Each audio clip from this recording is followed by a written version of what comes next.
think what's interesting about this city is that it's extremely accessible. You don't have to be wealthy to enjoy Amsterdam. You almost have places with access to everything, and I find that kind of charming, actually. With my work, I try to make the world a better place, and I believe that you should be responsible. My interest is the creator of the quality, which is for everybody in the city.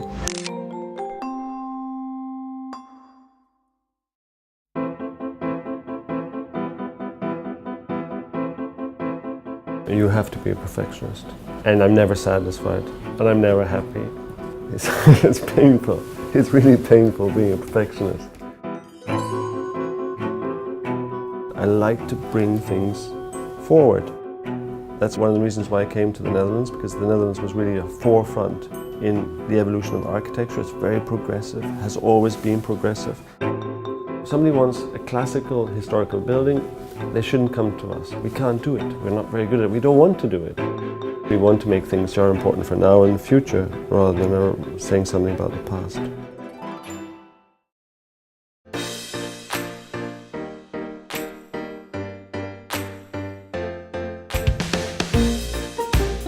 What we always try to think about is what it's like for the user. How do you make something optimistic out of something functional?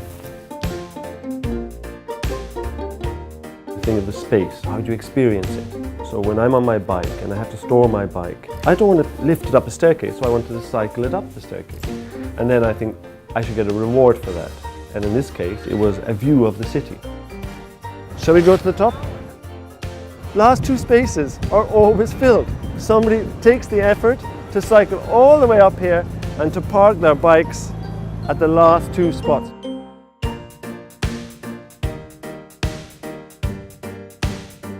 We are always trying to be innovative and optimistic, and the window for me is very important. So all the buildings are very characteristic about the windows.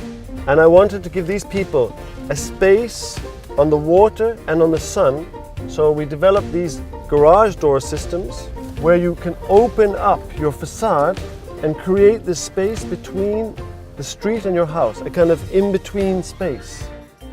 In fact, I think most people would like to be outside all the time. So it's always this connection between inside and outside, bringing either the outside in or bringing the inside out.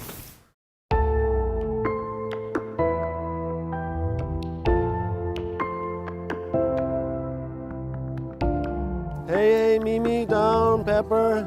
Hey, no, he's photographing down there. Some of the buildings I make, they are rough.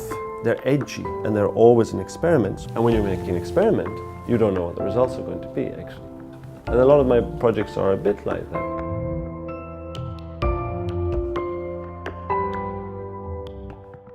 When I design houses for individuals, which I love to do, I try to understand the family as much as possible, and I see the house as a kind of portrait of them. It represents them, their wishes. I translate that into a building. So when I was designing this house, somehow I didn't really think about that. And when it was finished, there was a very famous Dutch photographer, and he wanted to stay the night. And he said, you know what, Don? He said, this house is actually like you. And then you open it. I said, what do you mean? He said, well, it's kind of edgy and it doesn't really belong. But he said, on the other hand, it's extremely comfortable and it's kind of welcoming, and you feel very comfortable when you come into the house. And I think most people feel that in this house. Although it's very modern and hardline in many ways, it's very comfortable also. It's a very comfortable place to be in, to sit in, to experience the nature, to just live in.